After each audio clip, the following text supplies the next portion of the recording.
오늘 이 노량진에 와서 그 고시생들, 공시생들 또 이렇게 만나 뵙고 이야기를 들어보러 이렇게 왔습니다. 근데 뭐 공시에 대한 관심이 있었지만 요즘은 또 어떤지 한번 알아보려고 하고요. 무엇보다도 오늘도 아침부터 다녀보니까 어제 TV 토론에 대한 그런 냉정한 평가가 많은 것 같습니다. 그래서 그 TV 토론에서 이재명 후보가 어떻게 젊은 세대를 무시하고 이런 국민을 대신해서 하는 질문들에 대해 가지고 회피로 일관하는지를 보고 많은 사람들이 실망한 것 같습니다. 그래서 기본적으로 어제 내용만으로도 사실 굉장히 이재명 후보는 본인이 부적절했다는 걸 증명했지만 또 매너 면에서도 빵점이었다 이렇게 평가하겠습니다. 젊은 세대가 합리적인 지적을 할 때 그에 대해서 가르치려고 드는 태도, 그것 자체가 꼰대짓이고, 저는 이재명 후보가 예전 성남시장 할 때도 뭐 장애인들에게 뭐 찾아온 장애인들에게 대화를 하긴커녕 쫓아내라는 듯이 얘기한다든지 이런 태도의 문제, 인성의 문제가 있었는데 그대로 토론 과정에서 노정됐다. 저는 그런 생각을 하고 있습니다. 또 어제 토론 과정에서 안타깝게도 이재명 후보가 거짓말을 아주 선명하게 하고 말았는데요.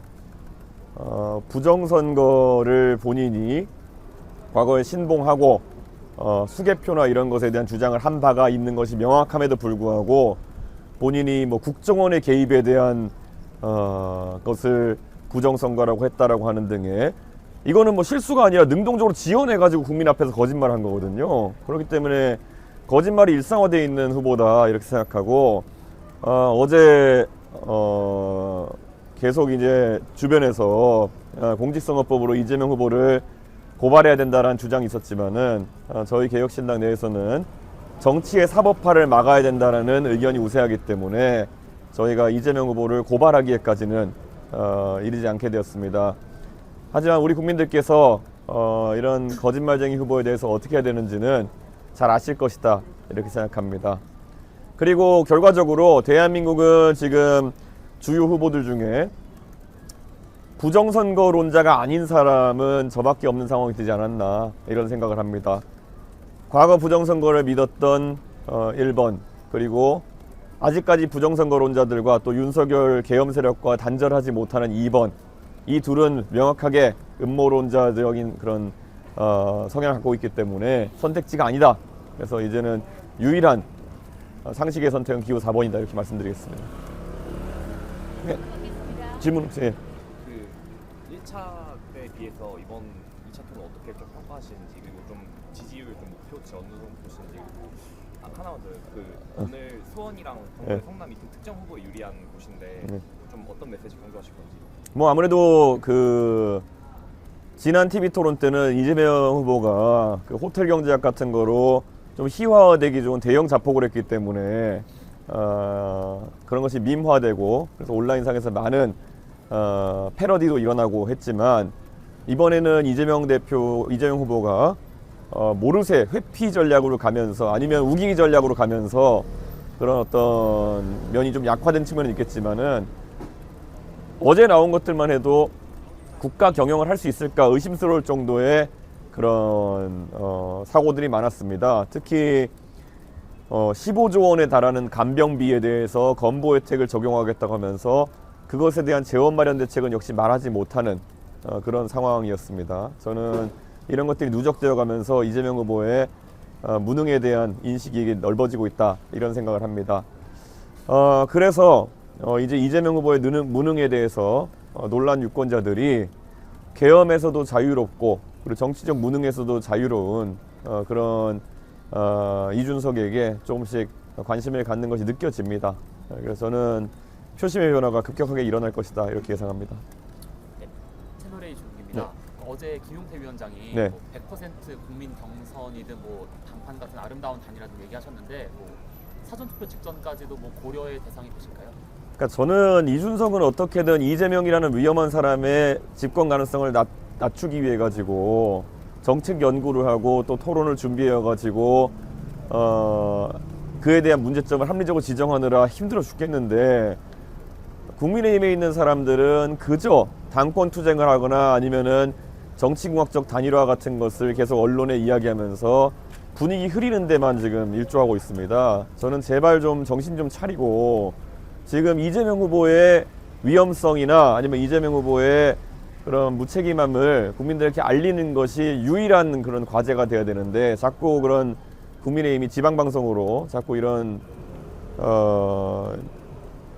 좀 이상한 상황을 만드는 것이 아니냐 이런 생각을 하고 있습니다. 지금 메시지를 좀 집중할 때이다. 이재명 후보의 무능을 입증하는데 주력해야 된다. 그런 생각을 합니다.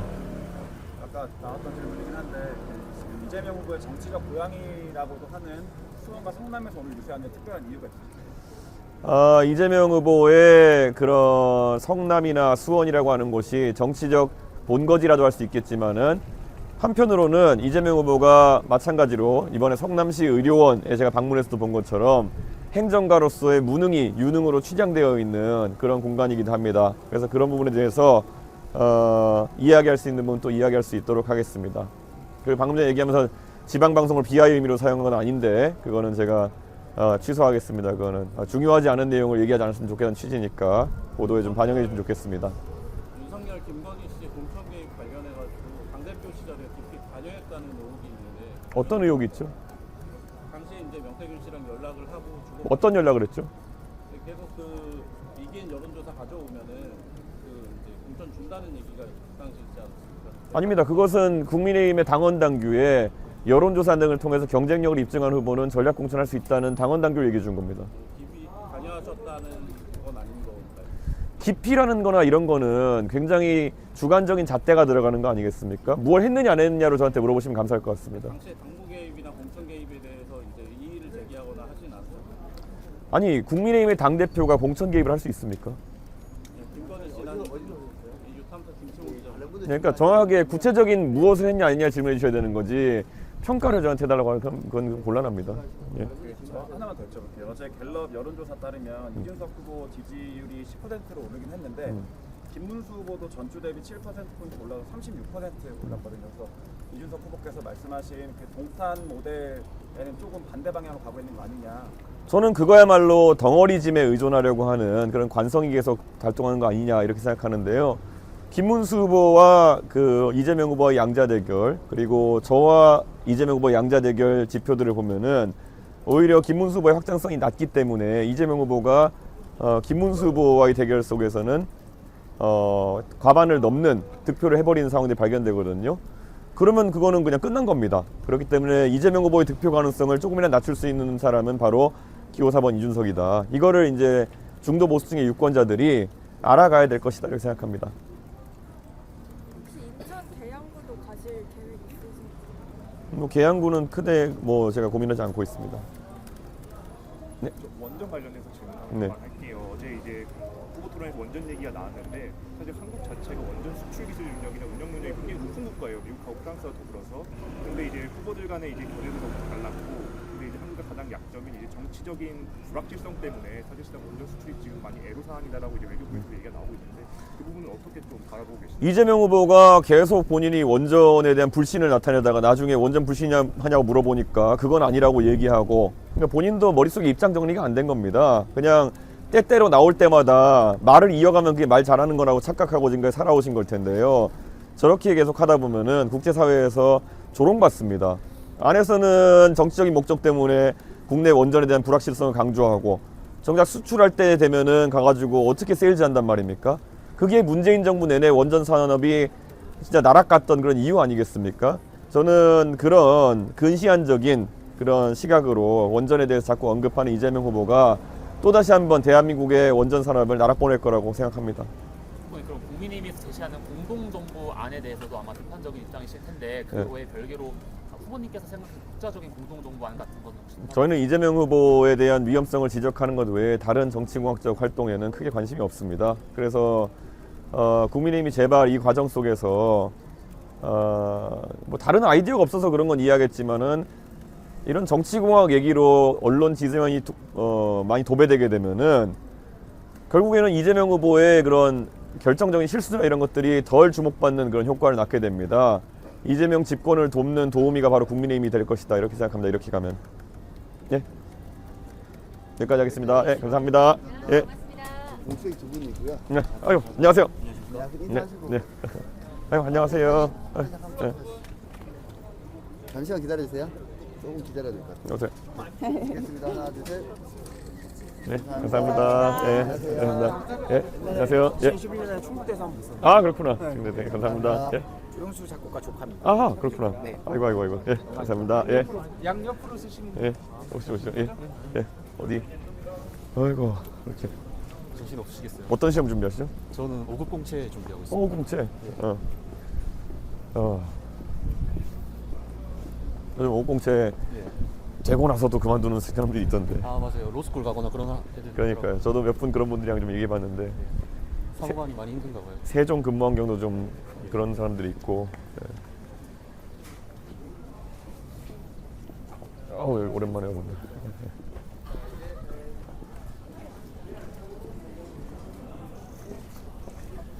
짜잔짠.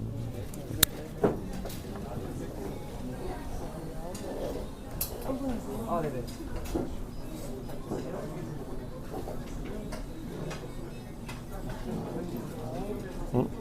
잠깐만요. 왜 뻗었냐? 예.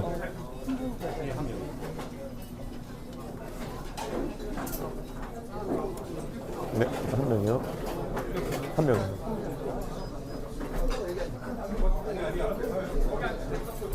네.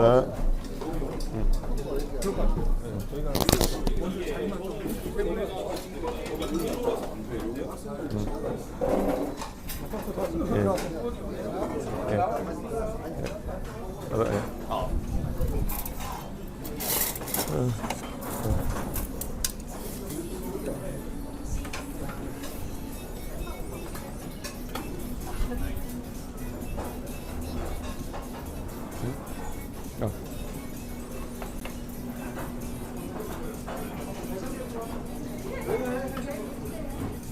안녕하세요.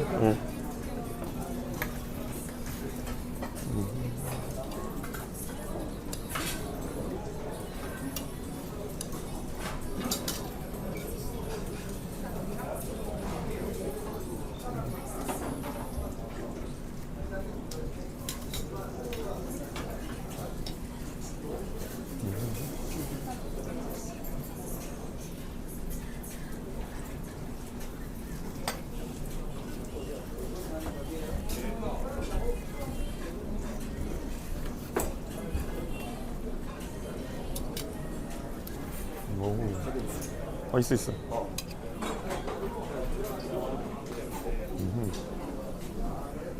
이게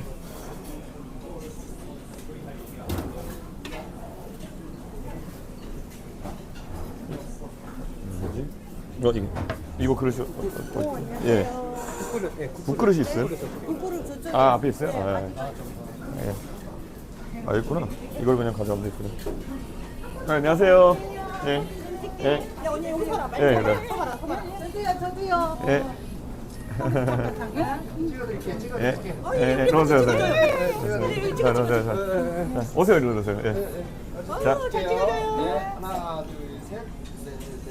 예. 감사합니다. 예. 감사합니다.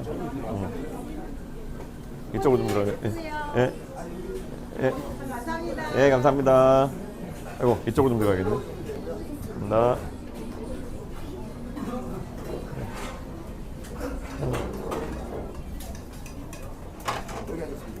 여기? 공채분들, 예, 여기 반대편에 있으세요. 네. 뒤에 나와주세요. 뒤에 나와주세요. 그 반대편에 앉으시고, 돌아서.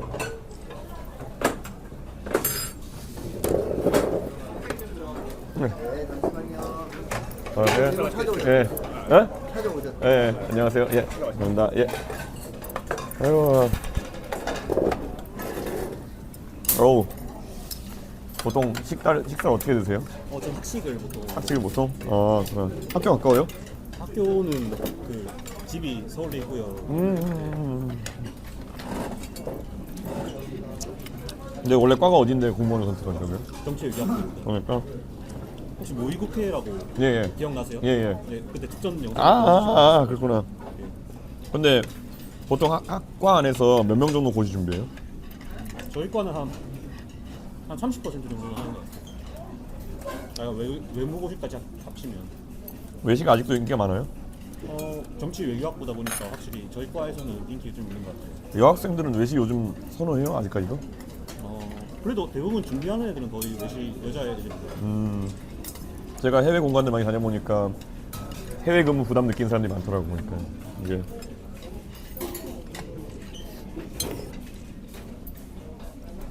요즘은 로스쿨이죠. 근데 로스쿨도 결국 뭐 서울권 로스쿨은 괜찮겠지만 지방으로 가면 이제 변시 합격률이라는 게 문제가 돼가지고 좀. 오.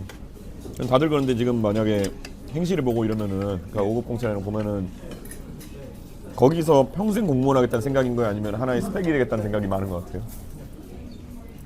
평생 공무원이라고 일단 답해야겠습니다. 저는 옛날에 저희 세대만 해도 85년생만 해도 야, 행시면은 평생 직장으로 공무원 바로 보고 가야지 이런 생각이 되게 강했는데 요즘 보면은 그게 아닌 사람들도 꽤 있더라고요. 보니까 가지고 그러니까 예를 들어 최종 목표가 로스쿨인데 로스쿨 가기 전에 행시가 우선 되면은 그러니까 5급 공채 되면은 좀 더 전문성을 나중에 인정받을 수 있을 것 같고 몇 년 정도 하다 가면은 그런.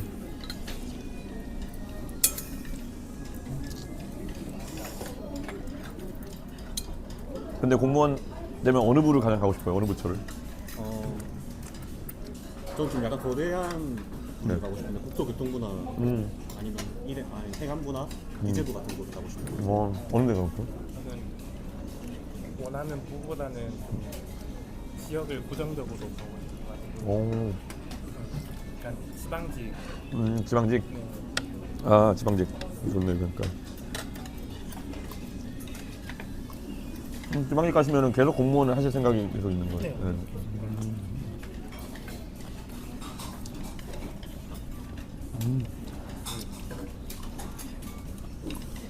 네. 지금 공시생들이 좀 제가 3개월밖에 아직 준비가 안 됐지만 그 준비하면서 불편함을 느꼈던 게 다른 거는 막 국비 지원 이런 걸 받을 수 있는데 공무원은 국비 지원 이런 걸 못 받고 그 청년 일자리 지원금 이런 것도 받기가 힘들다고 알고 거기에 대해서. 그런데 제가 봤을 때는 공무원에 대한 칭호는 지금 이 상태라고 하면 계속 안 좋아질 것 같아요. 근데 공무원의 임금이나 이런 것들이 사실 지금 굉장히 많이 억제되어 있는 게 사실이거든요. 그래서 저는 여러 혜택도 그렇고 뭐 고위공무원부터 시작해가지고 이번에 저희가 차관급 이상 정무직은 우선 그 임금 인상률을 GDP 연동제 하자고 했는데 그 외에도 여러 가지 공무원 보수에 대해서는 싱가포르식으로 좀 민간 기업과의 어떤 격차를 일정 수준으로 유지할 수 있게 하는 게 되게 중요할 것 같거든요. 지금은 나라에 돈이 없으면 무조건 이제 공무원에 대한 이런 보수나 이런 것들은 다 묶어놓고 있는 상황이거든요. 근데 호봉제 체계 하에서 어떻게 하겠어요? 그러니까 저는 좀 열려야 된다는 생각하고 있어요 지금. 그래야만 바뀌지 않을까. 근데 보통 이렇게 특히 지방직으로 공무원 하겠다는 생각을 했을 때는 비슷한 길을 가는 주변 사람들에 비해 가지고 그 비슷한 수준에 있는 친구들에 비해 가지고 실제 낮은 처우나 이런 것을 감내하겠다는 생각이 있는 거예요.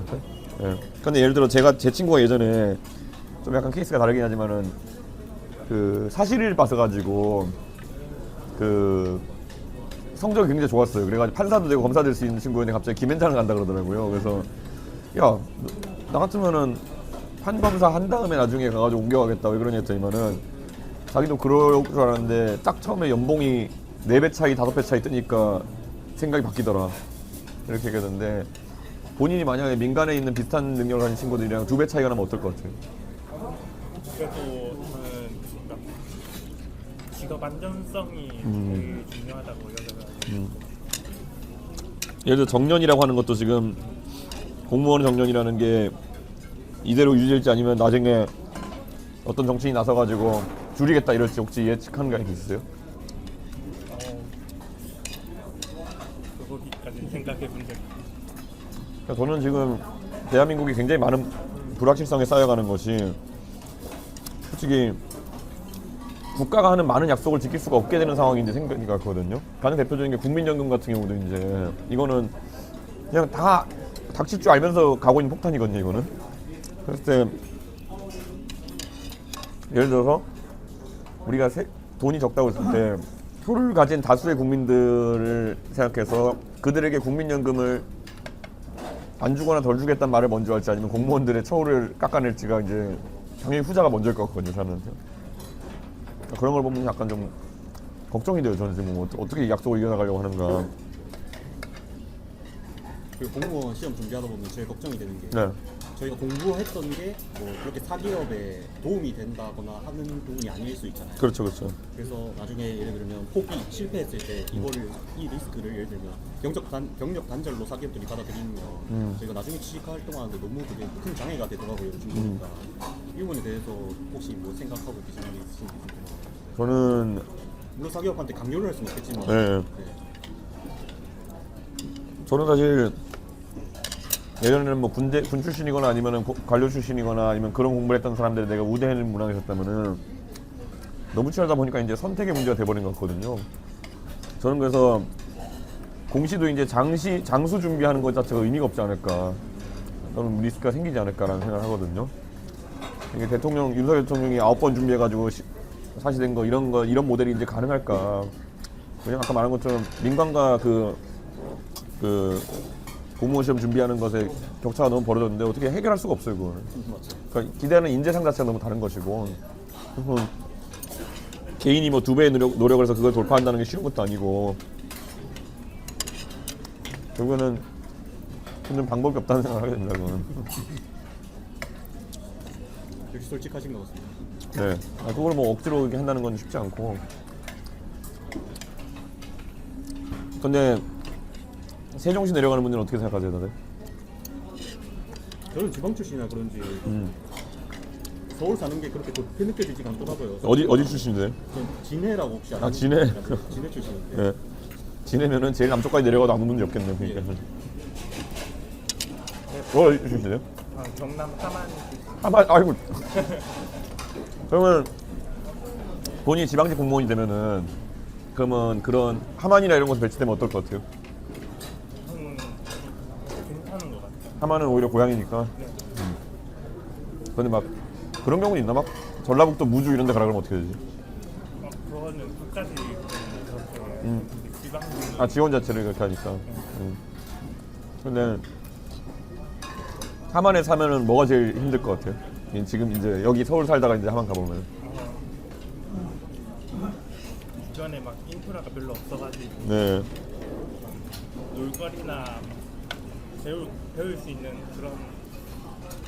그런 게 기회가 좀 많이 없다 보니까 그게 좀. 근데 함안이나 이런 데로 가게 되면은 그 동네에서는 공무원인 게 이거 아닙니까? 네. 이게 소위 말로 촌이면 촌일수록 이렇게 되는 것처럼 그렇게 되는데. 어떤 걸 준비하세요?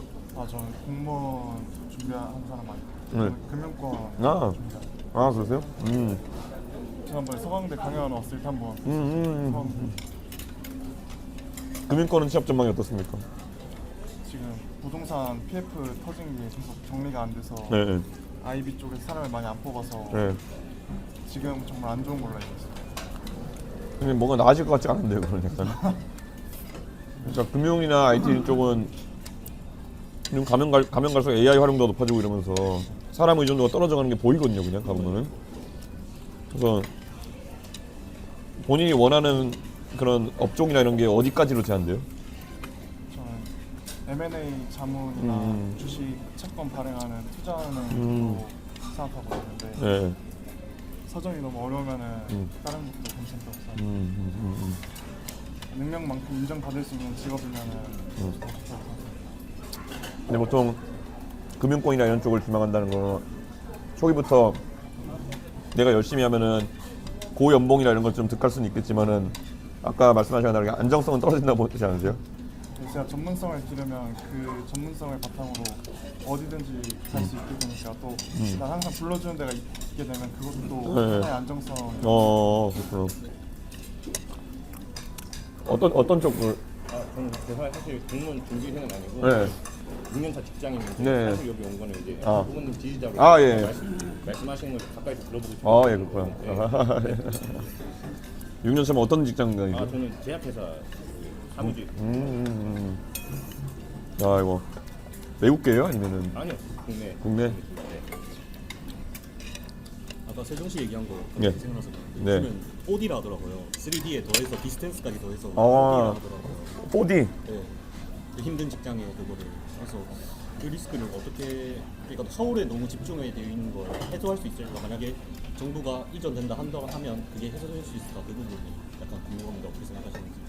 저는 그러니까 이게 서울과 세종 간의 교통을 원래 세종시가 설계될 때 좀 불편하게 해야지만 이 서울로 이제 출퇴근하거나 안 올 거라 생각해서 그렇게 설계해 놓은 게 있거든요. 근데 그 관점 버려야 될 것 같아요. 서울과 세종성에 오히려 연계성을 강화하는 게 하나의 방법이다. 우리가 냉정하게 말하면 판교가 클 수 있었던 게 뭐냐면은 서울이랑 한생활권이라는 인식이 있어서 그런 거거든요. 저는 세종도 오히려 지금 제가 그래서 KTX 세종역 설치를 제가 얘기하고 있거든요. 그러면 아마 세종까지 뭐 서울역 정도면은 도어 투 도어로 1시간 내에 가능할 것 같은데 그 정도 되어야지 저는 오히려 연계성이 생길 것이고 세종시 가고 이렇게 하는 게 거리낌 없어질 것이다. 그렇게 좀 생각해요. 그래가지고 지금까지의 방향은 일부러 불편하게 세종시를 좀 만들어 놓은 게 있어가지고 그걸 개선시키려고 합니다. 네. 근데 사실 세종시도 초기에 들어갔던 공무원들은 집 한 채씩 분양받고 이러면서 되게 경제적 이익도 많이 봤는데 지금 들어가는 사람들은 또 그런 게 또 부족하니까. 제가 놀랐던 게 뭐냐면요. 제가 국회의원 된 다음에 동탄 국회의원인데 동탄에 이제 동탄역 앞에 세종시까지 가는 시외버스가 생겼어요. 그게 뭔가 봤더니 세종에 이제 출퇴근하는 사람이 생겼더라고, 동탄에서부터. 얼마나 걸리는 버스? 1시간 20분? 네, 1시간에 1시간 20분인데 근데 잘 생각해보면은 동탄에서 그 광화문까지 아니면 그 시청까지 광역버스 타고 출퇴근하는데 1시간 걸려요. 그러니까 큰 차이가 안 나는 그런 상황인데 세종시에 사는 사람들이 학군이나 아니면 이런 문제 때문에 수도권의 끝자락에 걸칠 수 있는 데가 동탄이더라고요. 거기서 출퇴근하는 사람들이 생기기 시작하더라고요. 네. 네. 뵙게서 반갑는데. 네. 제가 한마디로 좀 예. 그냥 됐습니다. 예. 이준석 후보님 그 텔레비에 내가 본 말이죠. 예. 정치에서 소문은 많이 났는데. 예. 이준석 후보님 하면은 예. 정치 색깔, 네. 노선. 네. 그걸 좀 확실히 좀 정리해서 좋을 것 같아요. 예. 그게 지금까지는 안 보인다는 얘기예요. 저는 정치 색깔, 정치 노선. 저는 확실한데 유튜버들이 자꾸 거꾸로 얘기해가지고 그렇습니다. 말씀만 해보세요. 어떤 걸요? 정치 색깔 말이죠. 어떤 색깔 말씀하시는 거죠? 색깔을 말할게요. 예. 전사기 말이죠. 네. 이렇게 말 커져가지고 네. 나라가 썩고 보이는 소문이 좀 네. 꽁째 만박하는데 네. 그럼 거기서 자기의 노선을 말해야겠죠. 예. 이것이 네. 뭐 이거 어떤 방향으로 쉽게 말하면 이제 세입자도 보호하는 쪽으로 나가야 되느냐, 그런 얘기 임대인 보호자로 나가야 되느냐, 세입자 보호하는 쪽으로 나가야 되느냐, 전혀 자기 말이죠. 안 그렇게 했어요. 네. 이거는 국내지 정책이랑 대학도 말을 해야 돼요. 저희가 그 부분 다 얘기했습니다 이미. 무슨 얘기했다는 얘기예요? 다 얘기했습니다. 그 모른다는 얘기예요. 네. 갑자기 이거 사정치 얘기해요. 그 정치 색깔 없는 사람을 내가 보고. 저분의 얘기를 네. 생각해보자면 약간 대통령 후보 네. 대통령들의 흐름을 따라보면 네. 뭐 예를 들어 김영삼 대통령은 민주주의, 네. 그리고 김영삼 대통령은 민주주의, 네. 김대중 대통령은 뭐 대북이랑 평화를 하겠다, 네. 그런 것처럼 큰 틀에 뭔가 대안을 그냥 짧게 원하시는 분들이 많은 것 같아요. 제가 느끼기에. 예를 들면 참여정부에서는 지역주의 해소 이런 것처럼. 저는 그런 질문이었으면 좋은데 빨간색이냐 파란색이냐 아니었으면 좋겠습니다. 근데 저기 말씀드린 것처럼 이제 사실 공무원이랑은 상관없는 사람인데 오면서 오늘 혹시라도 이렇게 만나서 이야기할 네. 기회가 되면 뭘 물어볼까 좀 오면서 네. 고민해봤는데 이제 최근에 또 이제 군 가산점제를 부활을 하겠다라는 말이 또 돌고 있잖아요. 근데 아마 사기업부터 이렇게 시작할 것 같지 않고 만약에 적용이 된다 하면 네. 공무원 공공기관부터 적용이 될 것 같은데 그 부분에 대해서는 후보님께서 어떤 생각이신가요? 저는 김문수 후보님이 어제 답변을 좀 너무 약하게 하셨다 이런 생각이 들거든요. 군 가산점제 이거는 사실 장애인에 대한 어떤 차별 가능성 때문에 이제 헌법재판소에서 위헌 판결이 난 건데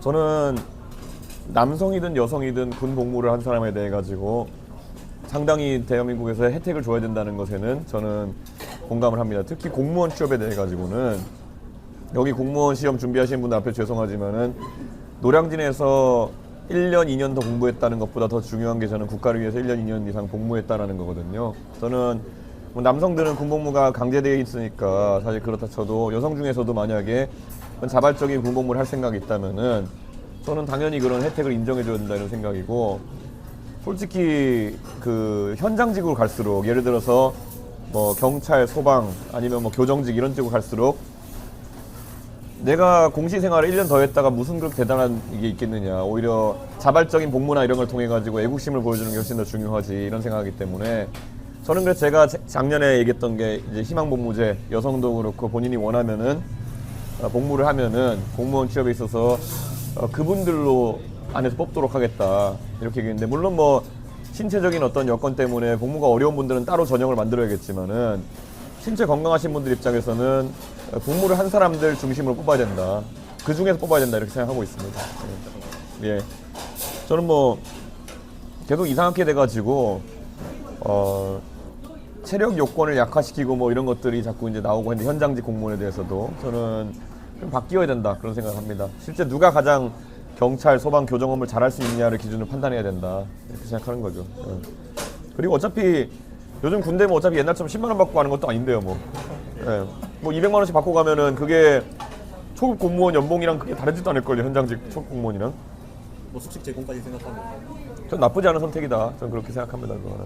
그래서 오히려 윤석열 대통령의 그런 200만 원 공약 때문에 그런 어떤 여성 희망 복무제의 가능성이 높아졌다 이렇게 좀 보고 있습니다.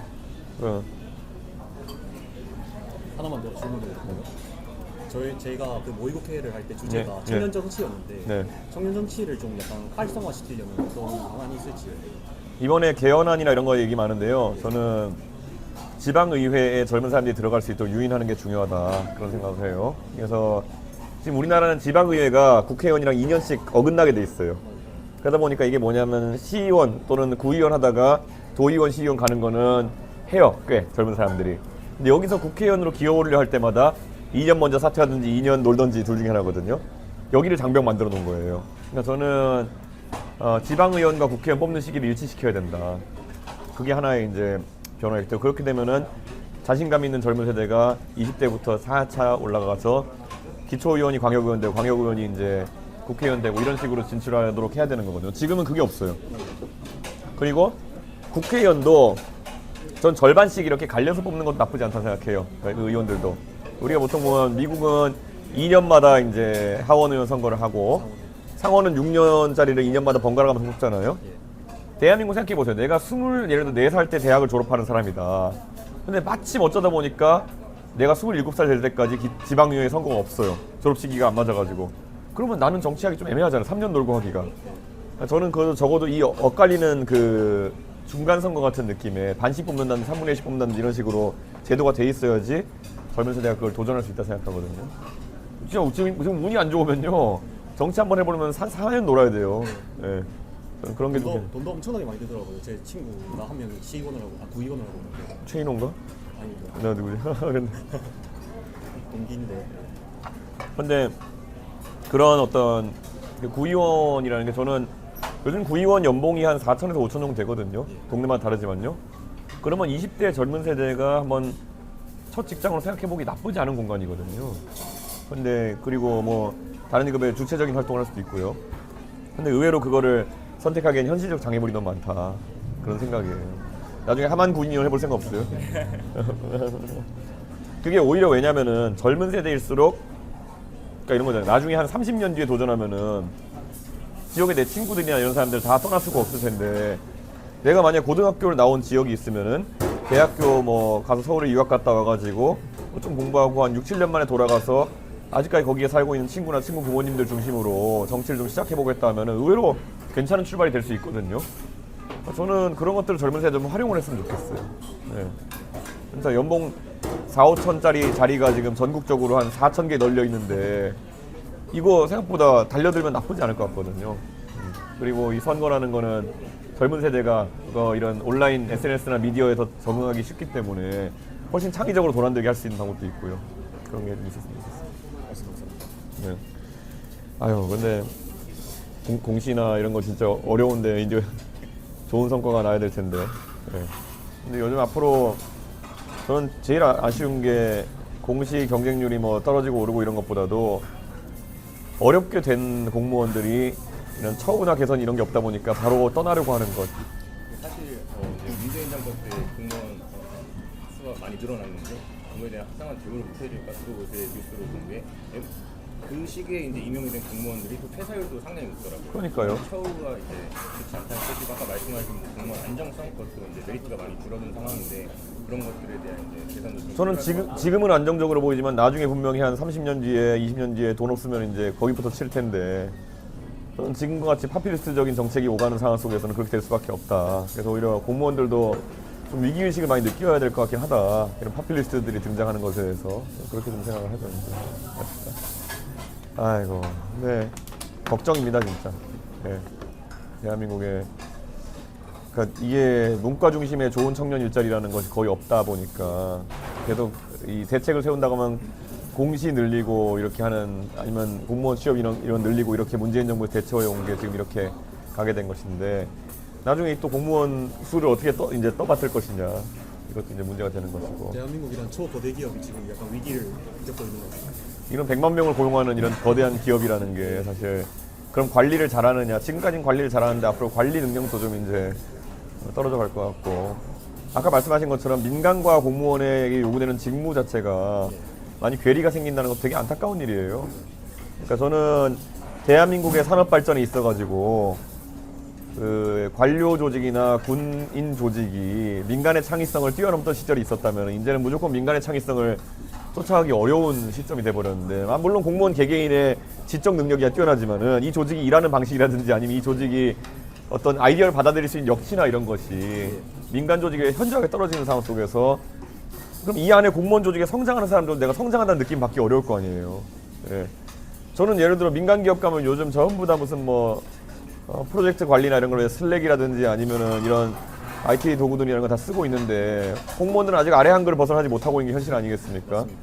그리고 그 보고용 서류철에 담아가지고 도장 4개 찍고 이렇게 가는 게 이게 무슨 문화라는 거겠어요? 저는 참 안타깝고 제가 대통령이 되면은 이거 완전히 압도적 효율을 만들어내기 위해 가지고 다 바꿔버리겠다. 저는 그런 생각입니다. 요즘 하다못해 중소기업도 안 쓰면 더 존이라도 써가지고 이렇게 하는데 이거 완전히 이건 진짜 이거는 대한민국 전자정부라는 게 민간의 효율만도 못 따라가는 그런 상황이 되어가고 있다. 작은 정부를 통해 개선이 가능하다고 생각하십니까? 그래야겠죠. 예, 그리고 저는 이 칸막이 일을 너무 많이 나눠둬가지고 오히려 이것들이 일을 만들어내는 느낌이거든요. 제가 항상 여성가족부 얘기했던 것처럼 여기가 나중에 할 일이 없으니까 이제 청소년부 같은 거 갖고 와가지고 왜 게임 규제를 하고 있느냐. 그러니까 이 말이 안 되는 거거든요. 그러니까 일을 위해 일을 위인설관처럼 위부설 뭐 작이라고 할 정도로 부처를 위해서 일을 만들고 있다. 이 말이 안 되는 거죠. 문제 같아요. 위부 설업이겠다. 위부 설업. 기업이라고 했으면 진작에 이제 도태됐어야죠. 보도나고 남았을 그런 식으로 운영을 하고 있는데. 아니, 저는 여성가족부에 대해서 여러 가지 문제의식이 있지만 가장 문제의식은 이분들이 여성 정책에 관심이 있어서 온 분도 있겠지만은 상당수는 세종시 안 내려가서 온 분이 있다는 보도를 보고 제가 깜짝 놀란 거예요, 진짜. 예. 그러니까 이게 대한민국 여성 정책이라는 게 뭔지는 딱히 모르겠지만 세종시 가고 싶어하지 않는 분들에 의해서 세워진다는 게 더 충격이라는 거죠. 저는 아주 냉정하게 이런 지속 가능성을 상실한 부처들은 과감하게 통폐합해야 된다. 그런 생각인 거죠. 아이고. 근데 앞으로 저는 그래서 공무원 보수 체계나 공무원들 일하는 방식에 대해 가지고는 화끈하게 좀 바꾸고 있어야겠다 생각입니다. 아이고, 금융계는 진짜 갈수록 좁아져서 어떡하죠? 열심히 해야죠. 해외 취업도 생각해 본 적 있어요? 그래서 CFA 네. 준비를 하고 있습니다 지금. CFA 이게 레벨 1, 2, 3인가 그게 있는 게? 네, 맞아요. 네, 왜냐면 저도 옛날에 준비했었기 때문에. 네, 레벨 1, 2, 3. 맞아요. 근데 CFA 같은 것도 준비하는 데 있어서 상당 기간이 소요되는데 예, 그런 거 저는 해외 진출이라는 걸 이제 젊은 세대가 눈 뜰 수밖에 없는 상황이 되지 않았나 그런 생각을 하는 거죠. 한국에 좀 그런 다국적 기업의 아시아 태평양 헤드쿼터 같은 게 좀 많으면 좋을 텐데 좀 그런 큰 일을 배우려면 무조건 해외로 나가야 되는 상황이 돼가지고 굉장히 안타깝죠. 우리나라는 문과 출신 학생들이 가는 데 있어서 뭐 경영 컨설팅이나 이런 거 커리어들도 좀 더 확대돼야 된다 이런 생각하는데 우리나라는 너무 적어요 그게. 사실 중소기업이나 이런 것들도 그런 컨설턴트나 이런 곳에서 선진화된 경영 기법 같은 걸 좀 알려주고 하면 좋은데 우리나라 중소기업 사장님들은 아직까지 너무 완강하세요. 본인이 30-40년 동안 해온 게 있는데 이거를 누구한테 조언 듣는단 말이냐 이렇게 하고 하시는데 사실 젊은 세대의 그런 새로운 조언이나 이런 것들을 좀 중소기업 경영이나 이런 데도 많이 이식할 수 있으면 좋은데 그런 게 좀 안타깝더라고요. 사실 저희 당도 개혁신당도 지금 체린 지 1년 정도 되는데 그런 새로운 관리 기법이나 이런 거 도입하려고 그러면 당내에 반발이 많아요. 어디나 마찬가지긴 하지만은 좀 노력해 봐야죠. 아이고. 하여튼 다 드신 거죠? 아유, 오늘 너무 감사합니다. 오늘 또 맛있는 걸 함께 하게 했어요. 연남님 선물 드리고 싶은 예. 작은 건데 예. 사실 지지자로 예. 찾아뵙게 됐고 이번에 이제 대통령 완주를 했으면 예. 사실 취미로 이제 또 마라톤을 하고 있는데 예. 저희 마라톤 첫 번째 완주 메달을 예. 어떤 마라톤을 뛰신 거예요? 이제 서울 마라톤 2년 전에 제가 처음 마라톤을 했는데 이번에 네. 참 완주에 대한 의지가 강하시고 저는 그 응원을 하게 아, 감사합니다. 저한테 나를 의미가 있는 메달. 예. 감사합니다. 이거 풀코스예요? 아니면? 네, 풀코스 맞습니다. 풀코스를 완주하신 거예요? 네, 사실 근데 마라톤 완주는 또 안철수 의원이 어울리긴 하는데. 예. 너무 감사합니다. 제가 나중에 저도 한번 서울 마라톤 풀코스 한번 뛰어보도록 하겠습니다. 영광입니다. 제가 옛날에 그 상계동 살면서 어릴 때 상계동에 할 게 등산밖에 없어가지고 이 하체로 하는 건 좀 잘하는 편입니다. 뛰었다 올라갔다 내려갔다 뭐 여기저기 다니고 이런 거는. 가지고. 너무 감사합니다. 감사합니다. 예. 네. 이쪽에. 네, 감사합니다. 이거에. 예, 감사합니다. 아이고. 네, 감사합니다. 예, 감사합니다. 예. 박수 한 번만 해주세요. 예, 안녕하세요. 단일화 좀 해주세요. 아이고, 감사합니다. 예, 감사합니다. 예. 아이고, 안녕하세요. 네, 아이고. 박수 한 번 해주세요.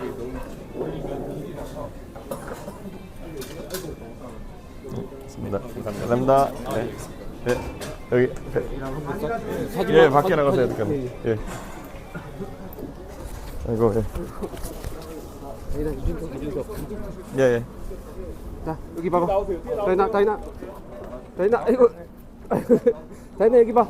앞에 봐, 화면 봐. 네. 아유, 네, 감사합니다. 예. 예. 예. 예.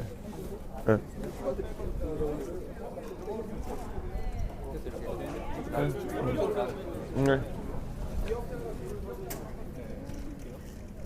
네, 감사합니다. 진짜 팬이에요. 네, 감사합니다. 네, 감사합니다. 드릴 말씀이 있는데 제가 경기 북부에 살고 있는데 경기 북부는 약간 뭐 동산이나 수원, 성남에 비해서 너무 발전이 더딘데 그렇죠. 근데도 수도권이라는 이유로 개발이 오히려 역할을 받고 그러고 있는데 혹시 그거에 대한 대안이 어떤 게 있는지 궁금합니다. 저는 경기 북부는 이제 접경 지역에서 손해 본 게 많기 때문에 과감히 풀어줘야죠. 옛날처럼 포탄처럼 지금 개발 기회에서 다 없애야 되고요. 사실 군부대 때문에 제약되는 것들, 전 뒤로 군부대들을 좀 빼야 된다 생각하거든요. 경계 방어가 이제 필요하지 않다 이렇게 생각하기 때문에 이 교통망이 제일 커요. 경기 남부는 교통망이 잘 돼 있는데 경기 북부는 이제 세종 포천 정도 고속도로 빼고는 안 돼 있는 상황이거든요. 그래서 교통망 확충을 많이 하겠습니다. 근데 대학교나 산업 인프라나 뭐 아파트나 너무 없어가지고 교통이 먼저 들어오면 아마 그런 부분이 해결될 가능성이 높아요. 지금은 뭐 어느 동네세요? 동부천입니다. 동천? 그러니까 지금 그 동천까지 가는 길도 제가 상계동이니까 잘 알지만은 지금 제2 외곽순환도로가 아직까지 제대로 완성이 안 돼 있는 상황이거든요. 그런 게 좀 뚫리고 나면 동두천이 고양 쪽이라도 소통이 잘 되고 김포까지도 잘 뚫리고 이쪽으로도 남부 쪽으로 잘 연결되고 하면은 조금 달라질 텐데 교통망 확충이 제일 큽니다. 그리고 1호선에다 7호선까지 이제 위쪽으로 올라가긴 가는데 그래도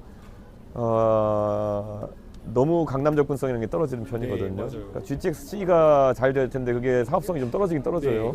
그래서 경원선 선로 공유 때문에 좀 싸졌다더라도 그게 재정 사업으로 어쨌든 진행이 돼야겠죠. 잘 진행돼야겠죠. 꼭 부탁드리겠습니다. 예. 네, 감사합니다. 책임자분 예. 친구가 예. 찍고 오라 그래. 아 예. 예. 감사합니다. 네. 아유 안녕하세요. 아이가 나중에 예. 사진 보고 아 예. 꿈 키울 수 있도록 하려고.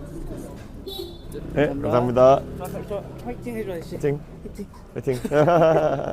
네. 안녕하세요. 저희 예. 당원입니다. 아 예 감사합니다. 지지합니다. 네. 네. 네. 감사합니다. 열심히 하겠습니다. 네. 네. 안녕하세요. 네. 감사합니다. 예. 안녕하세요. 네. 네. 감사합니다. 예. 안녕하세요. 네. 감사합니다. 부모님 이번에 설령 안 되더라도 네. 끝까지 포기하지 더 열심히 하겠습니다. 예. 감사합니다.